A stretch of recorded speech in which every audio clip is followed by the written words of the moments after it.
Hi, I'm Cat Navarro Lee with IdeateTV, and this next interview is with Snehal Desai, who is the Artistic Director of East West Players Theater in Los Angeles.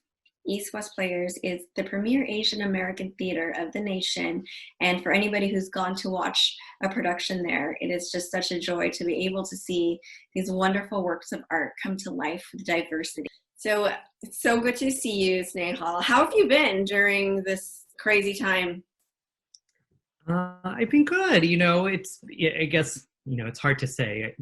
I'd say pandemic good is what I would like to say I'm doing. But Pandemic.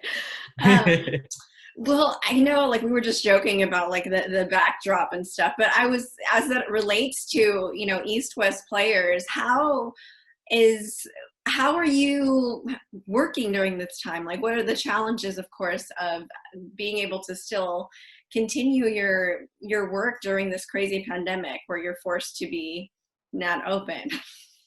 yeah. Initially we shut down operations as we were in the midst of the biggest part of our season. So we were about to start previews of our musical. Our Theater for Youth show was going to launch, and then our gala. And so we've been able to pivot online. I think the hard thing is that at its core, all of us who work in the theater love community, love that human, Yes. contact and outreach. And I think that's what's been felt the hardest, besides, obviously being in our space and being, with the artists in the building as they're working and things like that. So that's what I would say has been the hardest. But the best part is the staying connected virtually with the community, and also opening up what our community is. So now we have, folks who follow us and join us for shows out on the East Coast and in the Philippines and around the world. Yeah. And so the accessibility of everything has dramatically changed, as well as for folks who, had always heard about us, but, had been too shy to come to a show or weren't sure what we were about. Now they're able to join us online and see what we're doing. Yeah, that is so exciting. I was just talking to AJ Raphael about the upcoming show that they have, the Crazy Talented Asians. And so I wanted to see what that's like of, being involved in these virtual programs that you guys have, and how different that is for you besides having that in person. Like, what are the challenges that you face? Everything takes like 17 more conversations and emails. So I think, a lot of it is the coordination, because everyone's diffused, everyone's at home. So putting all of that together. And then I think it's also making sure all of the artists have the resources. So particularly doing songs, right? You need to make sure you have both the music and the mic and all of those Yeah. different things. And everyone may not be in the same location. So I think that's where it's been some of the challenges, as well as I think it's really hard to shape something artistically when we're, you know what I mean, when it's all virtual and all those pieces are coming in one by one and oftentimes. Yeah.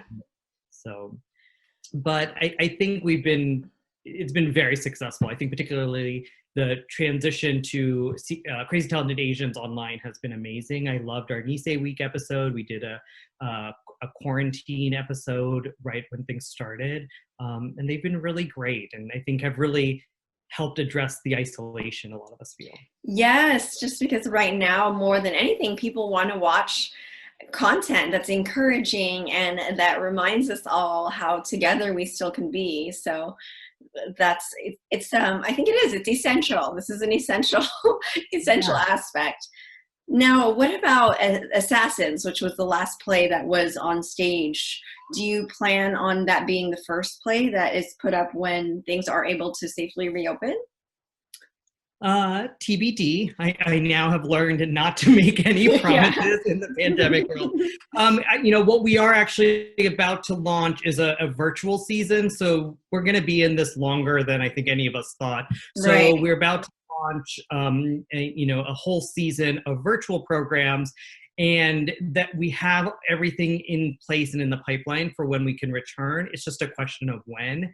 And I think most likely we will not open with a 20-person musical. We will open small and then build our way back to, where we are, where we're at full capacity and we're able to have, the building overflowing with artists and musicians. But I think initially, we're going to all tiptoe back in, so I think we'll start with some smaller shows. We'll probably still keep things socially distanced and then go from there.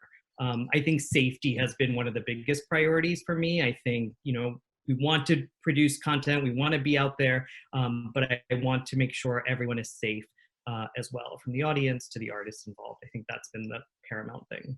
Most definitely. So I know that's affected the kind of shows that you've been thinking about maybe putting up. So any ideas of like the kind of things you want to put up in the future when you do reopen, but on a smaller scale? Yeah, I mean, we had so many pieces that were in the pipeline. So Yeah. now, we have Assassins, but we have this amazing musical Interstate, which is I think it's been called the first trans Asian American musical. So it deals with identity in the Asian American community, and it's just beautiful. So I can't wait to bring that to folks. We have a number of pieces that are new plays that we've commissioned that are getting, we're looking to unveil and produce one, which is called The World Is Not Silent, which talks about deafness and disability in the Asian American community, which we don't talk a lot about. And, the thing about the pivot with Crazy Talented Asians, what I love is I hope it's a feel-good experience as we approach the holidays. I hope, Right. people don't feel alone. And then I think it connects with what East West Players is also here to do, which is to showcase the amazing range of Asian and Asian American artists that are out there that don't often get opportunities. So I feel like that's one way we've been able to meld what we've been doing online, and we'll continue that in person. Yes. Have you been inspired to write or create certain things that have to do with the pandemic and crazy times going on, like personally? So I had a very long list of things, and I think when the pandemic started, there were all those like memes and things like Shakespeare wrote King Lear in the middle of a pandemic. And I was like, well, Shakespeare was not an artistic director and did not have internet. So limited options. So I think, there were a whole bunch of things that we wanted to do, but initially, a lot of it was just kind of making sure we could get through this period, this very challenging period, and then to see what we could bring online. And then now it's been working on what we're going to produce. So I haven't had as much kind of personal time. I said I would read hundreds of scripts, which I have not been able to do. Right. But I think, that's there. And I think we've all really come to appreciate being together in community. And I think for us, we want, we want when we all can gather again to have that feeling of being together. And I think we're going to enjoy it that much more. So we want to make that special when we can finally come together. Yes. So Snehal, for the productions that will be showing online, is that going to be on East West Players YouTube or on their Facebook?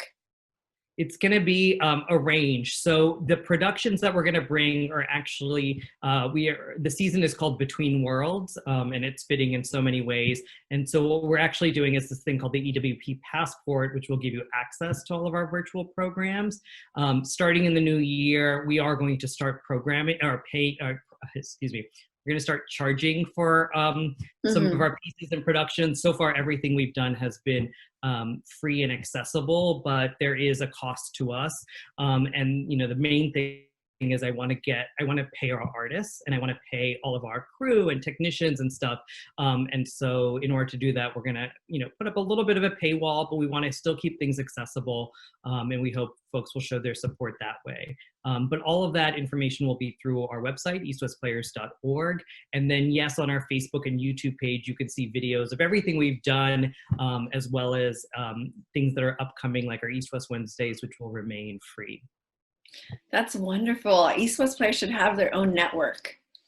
I joke with a lot of folks, but we all now run multimedia studios. Every artistic director and theater company because Oh we my gosh, yeah. and then now we're programming virtually and digitally, and sometimes it feels like we're just making a 2-hour movie that we're gonna show. Yes. So I feel like we were moving in that direction. I know that you have been in the theater world for a while and you've worked with different theaters. Now, have you spoken to your friends in these different places, and are they also kind of doing similar things to keep their theaters running?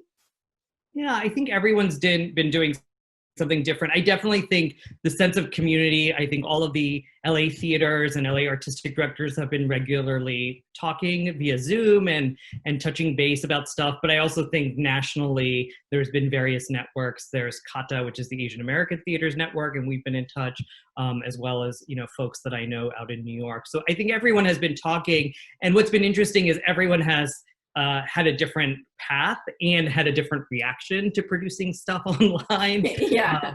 You know, so for me, sometimes it can feel, you know, I want whatever we do, the what the artists want and what the piece demands to be the medium. So I don't want to put things online that don't feel like they're comfortable on Zoom. And so I've been kind of holding back until we found those pieces or artists and things like that, whereas others have kind of just moved ahead full steam. I think what we did see is the inequity in preservation of theaters of color stories, POC stories, Asian American stories. So, you know, I think the National and Lincoln Center and all these places did high quality digital recordings of all their stuff that they were able to share. East West Players has not had that opportunity or that support. You know, I don't think any of the Asian American theaters have. And so that's something looking forward we will certainly do. But I think that's where we've sometimes seen gaps, and we're hoping to fill in the next year, is a diversity in the programming that we've seen. Right, because I know that there's so many people who love East West Players and want to be able to support in whatever way they can. So I'm very excited about the crazy talented Asians on Sunday, and hope that lots of people watch and continue to log in and support the programs that you have. Thank you. And thank you, Kat. Yeah, I mean, the good thing about online is you can log in whenever you want to view it, right? Yeah. So, you know, we love the sense of event. I think, you know, the chats are oftentimes where things are at for a lot of these virtual shows, virtual galas, virtual productions. Right. I really enjoyed that. And I think both our YouTube and our Facebook pages during the actual events have been very fun. And it's felt like we were all gathered together. But, you know, folks can log on and see it at any time. And I want to thank everyone who has been so supportive of us to get us through this far. And, you know, we really, really can't wait to see everyone, open our doors again and see everyone. You're right. It's that sense of community, I think, that keeps everybody going and hopeful. So thank you so much for taking the time to talk to me and to share more about what's going on and the plans for the future. Of course, it's so good to see you and to talk to you again. You too. Happy holidays. Thanks. You too, Kat. Okay, have a good one.